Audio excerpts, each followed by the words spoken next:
All praises to Almighty One God, and peace be upon Prophet Muhammad and all the prophets of Almighty One God. I take refuge of satin. My name is Dr. Abu Abdullah, and we are learning the last revelation, which is unchanged since it was revealed more than 1400 years ago. We are on chapter AlAraf. We did till verse 39 and we continue. Surely the gates of heaven will not be opened for those who deny our revelations and treat them with arrogance. Their admission into paradise will be as impossible as the passing of a camel through the eye of a needle. That's how we shall reward the criminals. Hell shall be their bed, and flames shall be their covering. That's how we shall reward the wrongdoers. These are the verses 40 to 41 of AlAraf chapter, and here Allah is describing the gates of heaven shall not be opened for the disbelievers. We continue. As for those who believe and do good deeds, we never burden a soul with more than it can bear. They are worthy of paradise wherein they will live forever. We shall remove whatever ill feeling they may have in their hearts against one another. Rivers will be flowing beneath them, and they will say, Paradise, praise to be Allah who guided us this way. We would have never found the right way if Allah had not guided us. The prophets of our Rabb, God, have surely preached us the truth. At that time they will hear the announcement, This is paradise which you have inherited because of your good deeds. These are the verses 42 to 43, and here Allah is describing only believers shall enter paradise. Next, the residents of paradise will call out to the inmates of the hellfire, We have indeed found out the promises of our Rabb, God, to be true. Have you also found the promise of your Rabb, God, to be true? Yes, they will answer, and a herald in between them will proclaim, The curse of Allah be upon those wrongdoers who hindered other people from the way of Allah and sought to make it cooked, and who didn't believe in the hereafter. Between the two there shall be a veil, and on the Araf means heights there will be people who will recognize them by their features. They will call out to the resident of paradise, Peace be upon you. They will not have yet entered it, though they will have the hope. When their eyes will be turned toward the inmates of the hellfire, they will say, Our Rabb, God, do not cast us among those wrongdoers. These are the verses 44 to 47, and here Allah is describing dialogue between the residents of paradise and the inmates of the hell. Next, the people of the Araf will call to certain men, will recognize by their features and say, Have you found out that neither your riches nor your arrogant pride have availed you? Are they residents of paradise, not the same people about whom you swore that Allah will never bestow His mercy on them?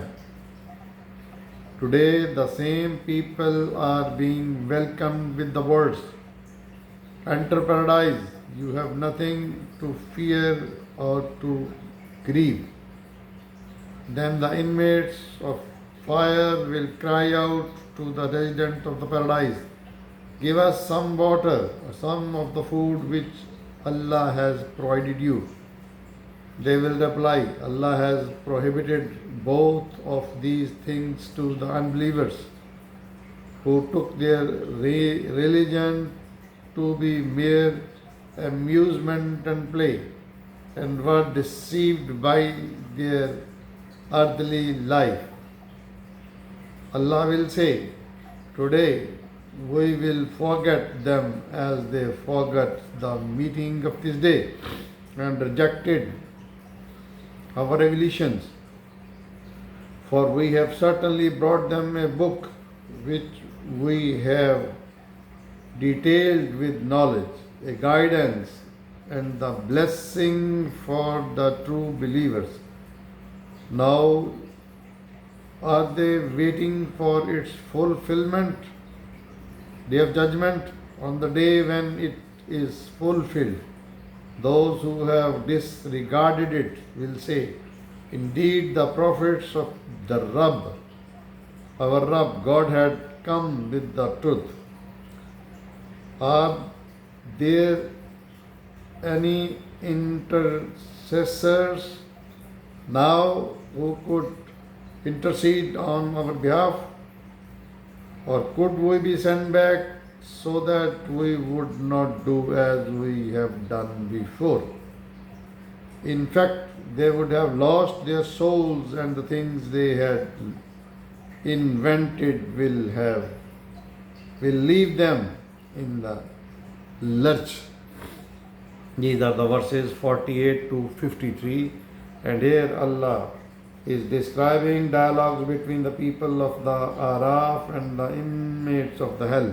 And the inmates of the hell shall beg for water and food from the residents of the paradise, but it will not be given. Next, surely your Rabb is Allah, who created the heavens and the earth in 6 days, and then established Himself on the throne in a manner that suits His majesty. He makes the night over the day and the day follow the night in rapid succession. He created the sun, the moon, and the stars and made them subservient to His will. Take a note. His is the creation and His is the command. Blessed be Allah, the Rabb of the world. Call on your Rabb with humility and in private, for He doesn't love the transgressor. Do not create mischief in the land after it has been set in order. Pray to Him in humility and privacy. Surely the mercy of Allah is always close to the doors of good. He is the one who sends the winds bearing good news to His blessings, so when they lift up heavy the clouds, we drive them along to a dead land and make the rain fall upon it and bring forth all kinds of fruits from the same dead land. Likewise, we will raise the dead to life. This example is given to that you may learn a lesson from the observations. The good soil yields rich produce by the permission of Allah, and the barriers and the barren soil yields nothing but poor produce. Thus, do we explain our observations over and over again for those who pay thanks? These are the verses 54 to 58. And here Allah is describing that Allah is one who created this universe. And pray to Allah with fear and hope. We continue. Indeed, we sent Noah to his people, and he said, O my people, worship Allah. You have no God but He. I think we should end our lecture of today. Please keep watching my channel, Dr. Abu.